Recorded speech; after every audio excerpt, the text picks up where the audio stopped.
Hi-ho, YouTuberinos, this is Angelos doing probably my last Napoleon Total War online video. Shogun's out in 2 weeks, so it's probably going to be a switch over to that. Any future videos on Napoleon are likely going to be campaign, and this is probably almost guaranteed to be my last online battle that you'll see on Napoleon, unless Shogun's crap, and then I'll return to this. Who knows? Anyway, this is going to be a 3v3 on the grassy flatlands map. It's quite an interesting battle, so I'm going to do it in stages so I don't miss anything. I'm also going to do what one of my subscribers asked, which is to show the battle deployment. So I play as Austria on the left. I'm going to do the builds in text form on the actual video, save me having to read them out, I think. Right, I'm Austria on the left, that's my army, and then it stops here where my cursor is. This is Pinxit's army. He is in the middle also as Austria, and on the right the Prussian is Laron. Right, now my opponents are from left to right, so this is going to be Laron's opponent. He is Prussia. This is a Rush army. He's got no artillery and he can only attack, he cannot camp. If he camps, Laron's is going to blast him with artillery fire, because we've brought artillery and two out of 3 of the opponents have not. Okay, the middle guy, also a Rush army. He has fencibles in front, and then light infantry, line, and then guards in the back, backed up by cavalry on the flanks. And then my guy, who broke the rules, but it didn't really matter in the end, it was captured to artillery. He brings 3, that's fine. He'll sit here for a while and try and shoot me with 6-pounder horse artillery, but what I'm going to do is I'm going to fire back at him with 12-pounder foot artillery, which is quite superior. So how this video is going to pan out is I am going to show you my side of the battle, then I'm going to show you Laron and Pinx's side of the battle, because what happens is I get a 1v1 sort of engagement happening on my side, and then Laron sort of gets double teamed, and Pinx sort of helps him, as you'll see. So it's sort of a 2v1 and against the Laron, with Pinx there helping. He does help, but you'll see why I'm saying it's 2v1, because a lot of the British guy and the Prussian all attack Laron. Rightio, so I'll just unpause it and just show you how we start to deploy, and then I'm going to end it and then record it in 2 segments, I imagine. Rightio, so just to tell you why I've got my Grenzers in blocks like that, is when they're in light infantry doctrine they get tired, and are tired when they're not in combat, so if they just sit still in light infantry doctrine they seem to get rather tired, and when you walk them they get tired as well. So having them in blocks and then fanning them out just before the enemy strikes is a sure way to keep your light infantry in tip-top order. God, I sounded British there, didn't I? Tip-top, old chap. Jolly good show, old bean. Radio. What I'm going to do is I see my guy is so far back with 6-pounders, and so what I'm going to do, there we go, I'm going to move my artillery just slightly forward, and I'm going to try and draw him forward a bit and see if I can actually snipe his general with a cannonball. So you can't really snipe someone with a cannonball, but yeah, you know what I mean. Right, so the British guy is firstly he's just going to advance straight at Pinx. Pinx is going to shell him, try and hit his general. Cannonball, whoa, nearly takes the general out, and straight in front of the general's bodyguard, does not kill anyone. And so yeah, they're going to advance at Laron. Both of them will in the end. What happens is this British guy, his flank collapses when I attack him, and he sends the troops over to attack Laron, and Pinx is sort of able to flank him. Right, as you can see, those two are going to rush, and this guy is just going to sit here, so that's going to screw them over right from the start. It's going to expose this guy's flank to any flanking fire, which is exactly what I'm doing there with my cannons, trying to take his cavalry out. He's doing a smart thing, he's got all of his men thinned out, so they're not going to take too many losses. This guy is obviously just thinking I'm going to attack, but I'm not for now. You see, he limbers up his horse art, and he's going to move forward in a bit. Rightio, so that's how the battle is shaping up for now, and then I'm going to cut it and focus on the battle separately so I don't miss anything. Okay, first things first, we'll start with my engagement on the left, and then we'll focus on the other 2 in the next part. Well, it's going to be the same video, but when I pause and re-record it, basically. Okay, so seeing my guy stationed so far back, firing at me with horse artillery at maximum range, doing no damage whatsoever to me, I decided to move up my right flank to engage Pink's opponent's right flank. So he has a rush army, as I've mentioned before, so he is forced to attack, while his ally, my guy, has got artillery and just wants to sit there and shoot at me with it for a little while. But he's going to be forced to attack me as well, simply because of what his allies have planned to do with this battle. Right, so seeing my skirmishers approaching him, he folds his right flank back and sends most of his troops over to aid his Prussian in attacking Aleron, and we'll focus more on that side in the next part, as I have mentioned. So I try to get some good shots on him with my skirmishers as he falls back, but he's at maximum range and I do very little damage. 5 casualties there and 4 casualties there for a whole volley, which is quite poor. So I don't do too much damage there, so I have to pull back because I don't want to expose this right flank to any sort of French nonsense coming round and isolating this unit. And I'm getting attacked by those 6-pounders, so I'm going to collapse this flank back soon as I'm in range of them. I'm not doing too much damage, I've only killed 1 man so far. My cannons returning fire at him. I'm actually aiming at his cavalry, not his cannons at the moment. Right, like I said, because of what his allies have planned to do with this battle, he is forced to attack, so he's been pushed out of his comfort zone, I think. He's sending all of his armies, going to do a weighted attack on my far left flank against the red line. He's going to put all of his skirmishers over there and most of his line. And he will soon redeploy his horse artillery and set them up on his army's left flank at close range, trying to blow my right flank apart with canister shot. As you can see, my cannons honing in on his cavalry are taking them down quite a lot. That one's taken 14 losses, and that's the only one that says he's taking any losses so far. But any cavalry unit that's was taking losses is going to be at a huge disadvantage when they're facing against the maximum strength cavalry unit, as he'll see later on. He's also, because he's moving his army in front of his cannons, he's actually hitting them with his own cannonballs at the moment. As you can, and there you go, he's going to limber his cannons up moving forward. So I can't really say much about like what I just said about hitting his own men with cannons, because I end up doing the same thing in a little while, which is a tad annoying. So as you can see, with the British guy's flank completely open here, Pink's, well, I'll go into more detail about this later, but Pink's brought this up himself, that he probably should have pushed round a bit more and isolated this British army here. Like I said, we'll focus a bit more on that later. Okay, so I'm drawing my guy in. He has to attack me because I have cannons, and as he limbered his cannons up, his horse art, I got some good shots on them as they were limbered up. Artillery is very susceptible to counter artillery fire when it's limbered like this. So I took 2 cannons out, killed 12 men and 2 cannonballs. Quite a good return ratio that. You can see what he's doing. He's going to push his cannons up right onto my right flank. Look at the position of my army at the moment. You can see it's not in a straight line. It's bent slightly. This is not so obvious, as he's not going to fall for it. But this is I've got this army set up for flanking a huge flank assault in a second. If he keeps coming into this portion of my line like he is, he keeps coming in, and I'm going to hit round and round this flank. He's got his cannon stationed out here, and I see an opportunity. So I'm sending out a cavalry force. You can see it coming out there. And he's unlimbering his horse arm, but he's not going to get any good shots on by the time my light cavalry get in range of him, unfortunately for him.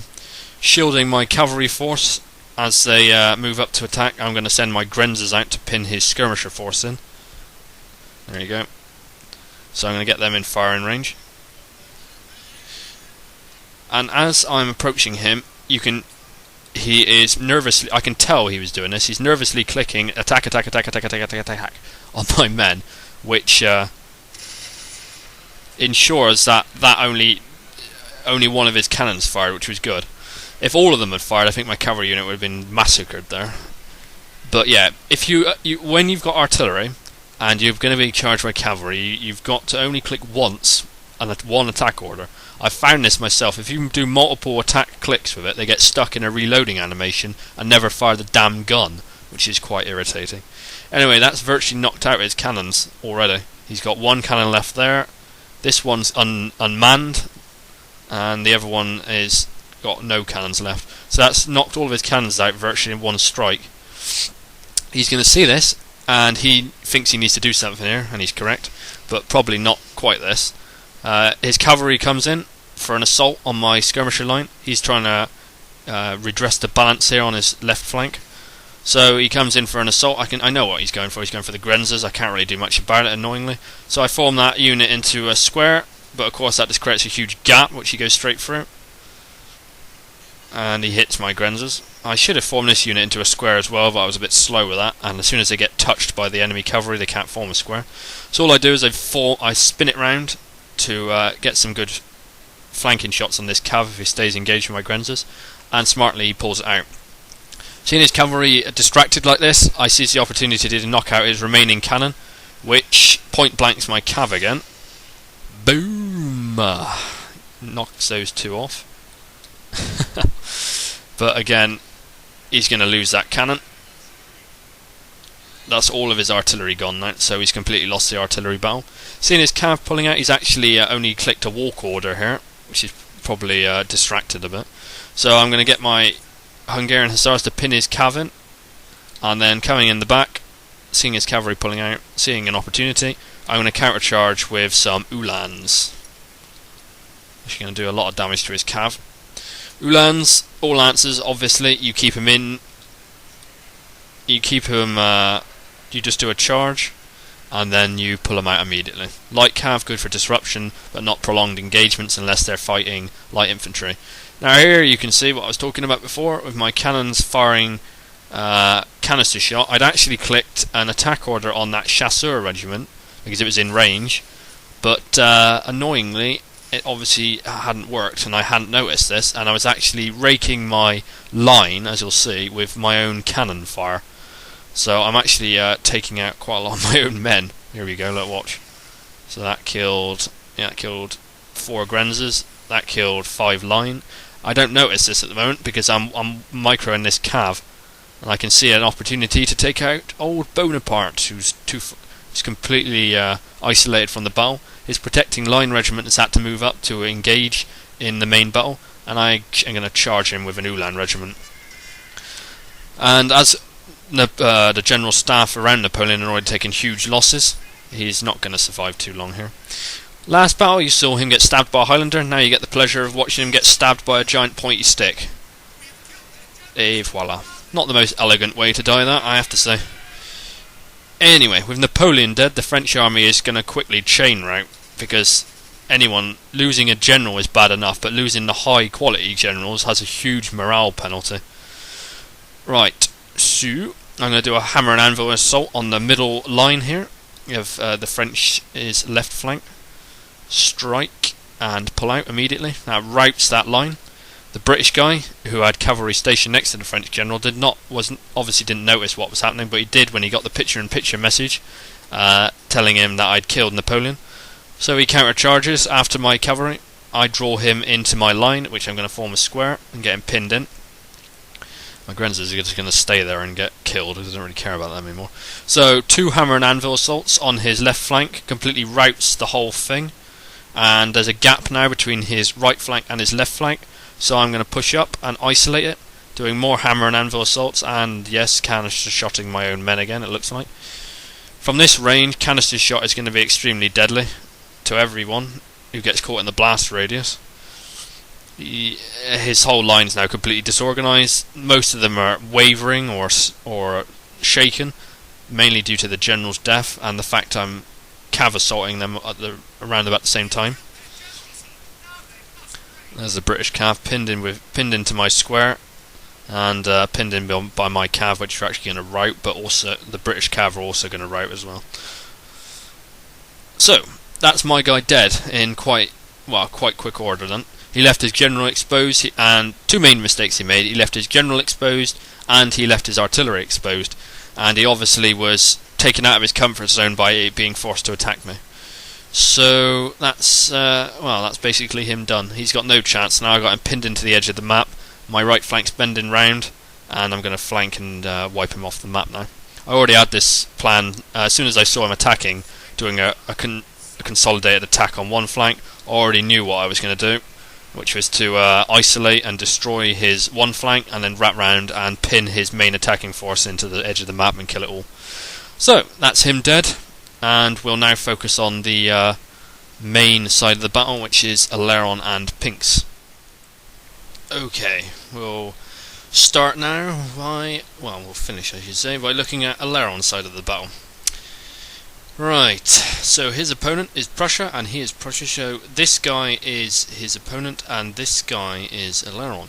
So, first mistake, two mistakes here by Aileron's opponent. One, he's got his rifleman in standard mode, he'll sort that out in a second, put them in light infantry doctrine, but yeah, still a mistake. And the second mistake is that he's brought riflemen, simply. Riflemen on flatlands don't seem to do very much damage at all. With very, very high accuracy, they don't seem to take down very many men, which is, well, it's a bit stupid really. The only thing they've really got is increased range. Light infantry seem to do more damage than rifles on flatlands. So anyway, he gets a few volleys off, Aileron gets a few volleys off, and they cause each other about the same amount of casualties. Okay, so what he's going to do is he's going to try and bludgeon his way through right on the edge of the map. He's going to put a guard line and then a musketeer line, and he's just going to try and blast his way through with firepower alone. To further complicate matters, Pinks' guy is sending over a small portion of, well, about 2/3 of his army to attack Aileron at the same time. So this might go horribly wrong for us if we don't play this right. Well, if Aileron doesn't play this right, because I can't really do. Well, Aileron and Pinks do this right, because I can't really do much about it. So you can see he's got 3 fencibles in front. You got to try and get, when you're facing anything with a meat shield, you got to do fire and retreat, fire volley, and weaken them, and then pull back and keep doing that until the meat shield is weakened enough. Because if it stays there and absorbs too much damage, absorbs too much damage while his foot infantry pushes up, or his infantry or whatever he's got behind it push up and start shooting through them, then you're going to be at a disadvantage when it comes to the line exchange, because you're going to have suffered quite a bit of loss. Anyway, here though, Aileron skirmishers pull back, luring the fencibles in towards his line. Now the British guy's pushing up his line at the same time, and he's got his guards behind it, and Aileron Pinks are going to sort that out in a second with a concentrated cavalry charge straight down the middle. The whole time Aileron's pounding his guy with artillery fire, weakening his cavalry force, which are always susceptible to any form of artillery fire. So there goes Pinks' cav to start with, gonna disrupt the foot regiments which are trying to push up behind the meat shield. So the meat shield is now gonna get isolated and destroyed, because it's not gonna have the foot regiments pushing up behind it to take advantage of the disruption. So pardon me. Aileron pulls his skirmishers back right in range of his musketeers and guards, and he's just going to get them tied down on his Prussian Fusiliers now, and they're just going to get shot to pieces by his men who are waiting behind. Right, so to ensure that the British guy doesn't push his line up to aid in this disruption, Pinks and Aileron are doing disruption attacks, causing the British guy to form squares, not being able to push up properly, and then shelling the squares with artillery. Meanwhile, over here, Aileron forms a square after he sees a cavalry assault coming in on. He must have seen that quite early on, so that completely destroys that Lutzau's Freikorps. Actually, it does completely destroy them. That's the last one there running away. 0 out of 45, they're all dead. So he's trying to disrupt Aileron's line, allowing him to push up with his guard and infantry contingents, which are now massing up behind his skirmisher line. He's also got more cav pushing up, ready to disrupt Aileron's line. Right, now the British guy goes in to attack Aileron, but without the meat shield in front, these 2 line infantry units here are going to get completely destroyed. Pinks is also helping. Pinks is also helping by forming squares when being faced with line infantry and then getting him shot to pieces, it looks like. Now he actually wanted me to focus in on that, so I didn't disappoint him. There, he just saw I just found it there. This Archduke Charles Legion he had in a square and was being blown apart by 2 guard regiments. I don't think he noticed that.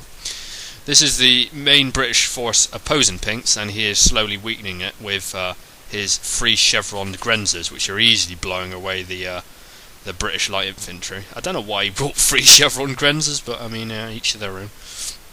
Anyway, meanwhile, go back over here.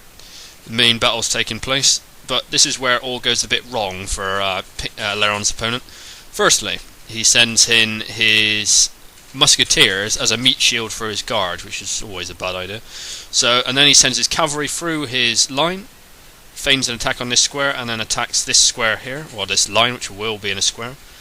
And then again, same thing here. But for some reason, why does he form squares here? I don't understand that. Maybe he thinks this one cavalry regiment of Pinkses is going to disrupt everything. You don't need to form squares all over the place like that. Concentrated squares like this, where the cavalry is actually present, is more useful.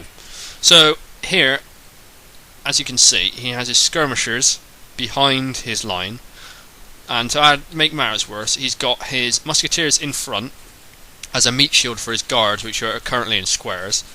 All the meanwhile, his Jaegers are destroying not only the guard squares, but also the musketeers, and any surviving bullets that miss all that are going through and hitting his own cavalry. So he's actually killing himself quite adequately here. But a good thing happens for him here, and a bad thing for Laron. He manages to get this Ulan regiment, slips through his line, Laron's line, and it goes straight for Laron's general, and he was obviously preoccupied at this current moment. You can't blame him, to be honest. It's yeah, I can see what he's doing. He's over here using this cavalry regiment to disrupt the Prussian guy, which is fine. But he's going to lose his general, which is not fine. And there we go. Where is he? There we go. Message. There you go. So, in any other situation, that would have been disastrous, frankly. He loses general, like you saw with my opponent. He loses his general, he loses the line fight. But Laron's line does not chain route like my guys did, because he's got guards which are encouraging his men, and my guy did not have any guards, so his line just chain routed piecemeal. Over here he's trying to reset his line because he's been assaulted by Pinks' cavalry occasionally, but it's all over the place. And well, in any other situation you'd want to thin your men out into one big thin line here, not 2 lines, one behind the other. So I don't know what he's thinking of here. He's either trying to just bludgeon his way through with sheer firepower, or he's thinking that his men are, not going to hit his men. I don't know what he's thinking there.